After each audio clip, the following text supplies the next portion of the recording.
A única coisa que vocês vão acreditar é se eu disser que eu a cortei em pedacinhos e coloquei numa caixa em algum lugar. Essa frase saiu da boca de um rapaz de 19 anos, sentado numa sala de interrogatório em Idaho Falls, falando sobre a mãe do sobrinho dele. Ele não estava confessando, ele estava debochando, e ia levar 10 anos para a polícia provar que, no fundo, ele tinha razão o tempo todo. Ele era o único que sabia a verdade. Esse é o caso Stephanie. E esse é o homem que quase escapou impune. Kenny Jones, Idaho Falls, 20 de agosto de 2007. Stephanie mora com o namorado, Michael, e a filha dos dois, de apenas 4 meses, num duplex dividido com a mãe de Michael, Lynette, e o meio-irmão dele, Kenny, de 19 anos. Michael sai para o trabalho às 6h45. Por volta do meio-dia, sua mãe liga desesperada. Stephanie sumiu. A bebê foi encontrada sozinha, dentro de casa. O único item que faltava era o celular de Stephanie. Não havia sinais de arrombamento, mas havia sinais de luta. E havia uma pessoa que tinha visto Stephanie por último, Kenny. 3 dias depois, Kenny senta para seu primeiro interrogatório. E de cara, algo chama a atenção dos investigadores. A forma como ele fala. Ele evita respostas diretas, usa expressões como basicamente, praticamente, acho que. Os investigadores chamam isso de qualificadores de exclusão. Uma forma de mentir sem tecnicamente mentir. É a mentira por omissão. Contar só o pedaço que interessa. Kenny diz que voltou ao trabalho na lavagem de carros onde trabalhava. Ficou lá pouco tempo. Foi liberado e passou 45 minutos jogando videogame na casa de um amigo, Colby. Só que tem um problema. O próprio chefe de Kenny diz que ele nunca bateu ponto naquele dia. E Colby? Colby garante que Kenny não esteve na casa dele. Ele estava no trabalho, das 7 horas às 15 horas, comprovado pelo empregador dele. O álibi de Kenny já nasce furado. E tem mais. Kenny chega ao trabalho com marcas verticais no pescoço. A explicação dele? Bateu num galho de árvore no estacionamento. Só que arranhões de galho não costumam ser verticais e simétricos. Eles se parecem mais com marcas de unha. Ainda no primeiro interrogatório, Kenny aceita fazer um teste de polígrafo, sem hesitar. Um detalhe importante: fazer o teste só 3 dias após o desaparecimento não é o ideal. As emoções ainda estão à flor da pele, o que pode distorcer os resultados. Mas os investigadores seguem em frente mesmo assim. O resultado? Kenny falha. E não falha por pouco. Mas o mais estranho não é o resultado, é a reação dele. Uma pessoa inocente, ao ouvir que falhou num teste que aponta mentira, normalmente reage com raiva, indignação, choque. Kenny não reage quase nada. Ele nem parece surpreso. E durante a entrevista, os investigadores notam outro padrão.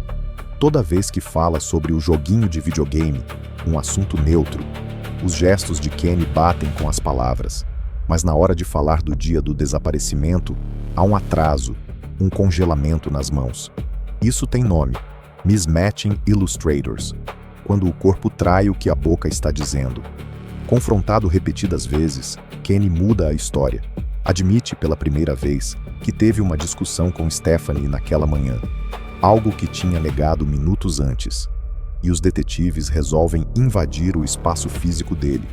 Uma técnica clássica de interrogatório para aumentar a ansiedade do suspeito. Funciona.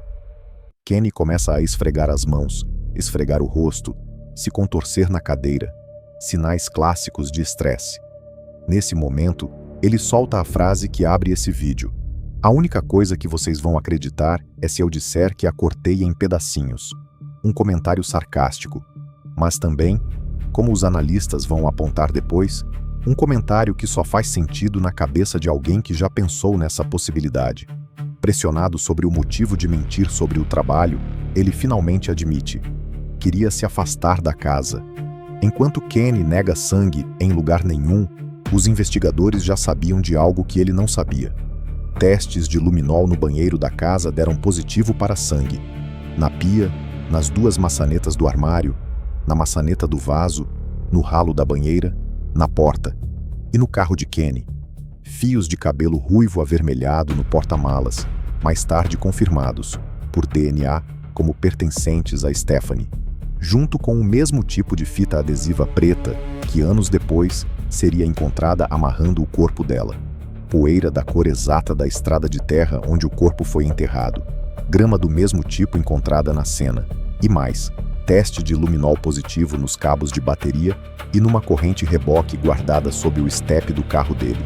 A cada prova, a versão de Kenny: nunca toquei nela, ela estava bem. Desmoronava mais um pouco. Mesmo com tudo isso, não havia corpo, e sem corpo, os promotores não tinham o suficiente para prender Kenny por homicídio. Ele volta para casa. Continua sua vida. Segundo ele mesmo diz depois, passa anos, trancado no porão da casa de um amigo se drogando. Ex-colegas de trabalho o apelidam de Kenny Assassino na cara dele. Então, em 23 de abril de 2010, quase 3 anos depois, um homem faz uma ligação de emergência. Encontrou um corpo nas colinas de Ammon. É Stephanie, enrolada num cobertor azul, com fita adesiva preta cobrindo parte da cabeça e as mãos amarradas com o mesmo material. A causa da morte não pode ser determinada com precisão. O corpo estava decomposto demais, mas a conclusão é clara: violência indeterminada, com o corpo amarrado. Enquanto isso, Kenny é preso por um crime não relacionado, e lá dentro, comete o erro que vai selar seu destino. Um detento chamado Ed Arano, um informante experiente, de olho em reduzir a própria pena, ganha a confiança de Kenny. E Kenny abre o jogo. Admite ter matado Stephanie, mas se refere a ela como namorada, e diz que agora a tinha só para ele. Anos depois, numa segunda entrevista, Ed muda um detalhe. Dessa vez, Kenny teria dito que amava Stephanie e que colocou o corpo dela numa cova rasa nas montanhas. Em paralelo, numa ligação da cadeia com o pai, Kenny teria dito que, se fosse condenado, alegaria insanidade. 2 anos num hospício e te soltam. Em 2021, já formalmente acusado de homicídio de 2º grau, Kenny fecha um acordo. Se declara culpado de homicídio culposo voluntário e de ocultação de cadáver. E aí vem o momento mais revelador de todo o caso.